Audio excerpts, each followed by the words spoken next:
নমস্কার, গৌরী আফটার 60 চ্যানেলে তোমাদের সকলকে স্বাগত। আজ আমি গোটা সবুজ মুগ দিয়ে একটি নিরামিষ রেসিপি তোমাদের সঙ্গে শেয়ার করব, যেটা খেতে কিন্তু ভীষণ সুস্বাদু হয়। তোমরা সেটা দেখো, তোমাদের কেমন লাগে আমাকে কমেন্ট করে জানিও। সঙ্গে থাকো। গোটা মুগ হচ্ছে মেন ইনগ্রিডিয়েন্টস, যেটা সবুজ গোটা মুগ। এটা দিয়েই তৈরি করব নিরামিষ যে তরকারিটা। তার সঙ্গে নিয়েছি আলু, বেগুন, কিছুটা কুমড়ো আর কাটোয়ার ডাঁটা। এটা আমার ভাইপো দিয়ে গেছে তার বাগানের, একদম টাটকা। শাকটা আমি শাক রান্না করে খেয়ে ফেলেছি, আর ডাঁটাটা এই নিরামিষ তরকারিতে ব্যবহার করব।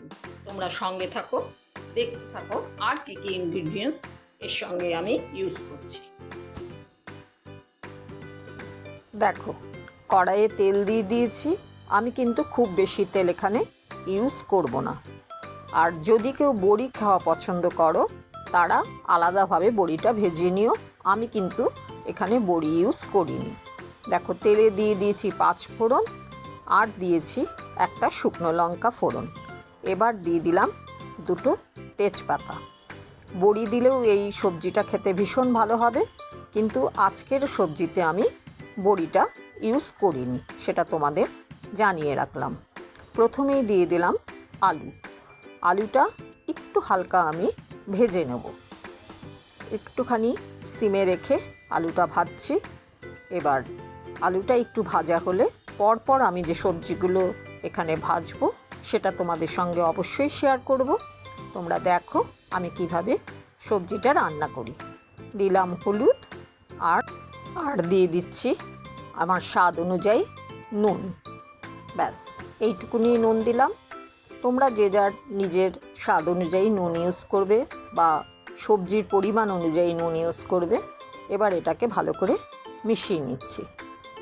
আলুটা একটু ভাজা হতে দেবো, একটু ভাজা হয়ে যাক। এরপর অ্যাড করব আমি কুমড়োটা।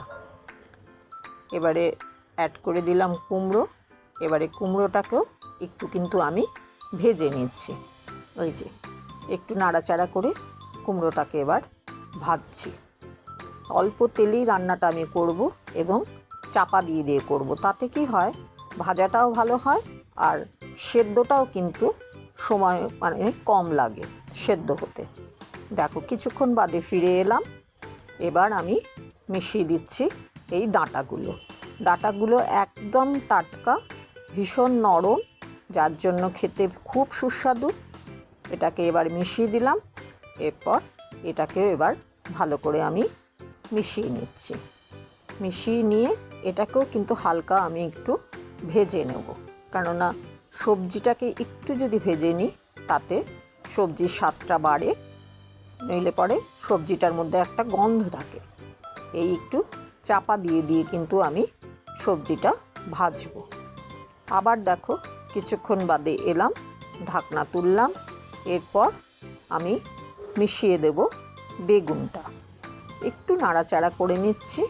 একটু নাড়াচাড়া করে এবার আমি বেগুনটা এর সঙ্গে দিয়ে দিলাম।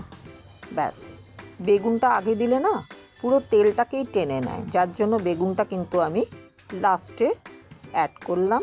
সেটাও তোমাদের সঙ্গে আমি শেয়ার করলাম। এটা একটা টিপস হিসাবেই তোমরা ধরতে পারো। ব্যাস, এবার চাপা দিয়ে কিছুক্ষণ আবার হতে দেব।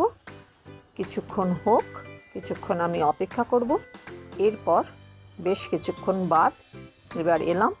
এসে এবার দিয়ে দিচ্ছি এই যে আমি সবুজ মুগটা, আগের দিন রাতে কিন্তু আমি এটা ভিজিয়ে রেখেছিলাম। তারপর ভালো করে পরিষ্কার করে ধুয়ে নিয়েছি। এই মুগটাই এখন ইউজ করলাম। আর দিয়ে দিলাম কিছুটা টমেটো। কোনটা কোন পরিমাণে দেব সবটাই আমার ডেসক্রিপশান বক্সে দেয়া থাকে। সেটা তোমরা যারা আমার ভিডিও দেখো তারা জানো। প্রয়োজন হলে সেখান থেকে তোমরা দেখে নিতে পারো। এবারে দেখো, সমস্ত কিছু একসঙ্গে মিশিয়ে আবার আমি চাপা দিলাম, যাতে পুরোটা ভালোভাবে মেশে এবং কুকড হয়। কিছুক্ষণ বাদ আবার এসে এই যে ঢাকনা তুললাম। এবার আমি মশলা যা যা ইউজ করব সেটা একটু নেড়ে চেড়ে মশলাটাকে অ্যাড করব। এই দেখো, একটু নাড়া দিলাম। নেড়ে চেড়ে নিয়ে এবার আমি দিয়ে দিলাম খানিকটা জিরের গুঁড়ো, তারপর দিলাম একটু ধনের গুঁড়ো।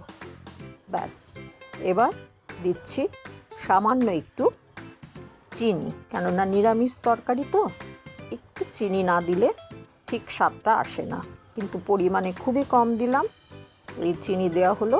এবার এটাকে আমি ভালো করে মিশিয়ে নিয়ে আবার কিন্তু আমি চাপা দেব, যাতে এটা ভালো করে কষানো হয়। বেশ ভালো করে মিশিয়ে দিলাম।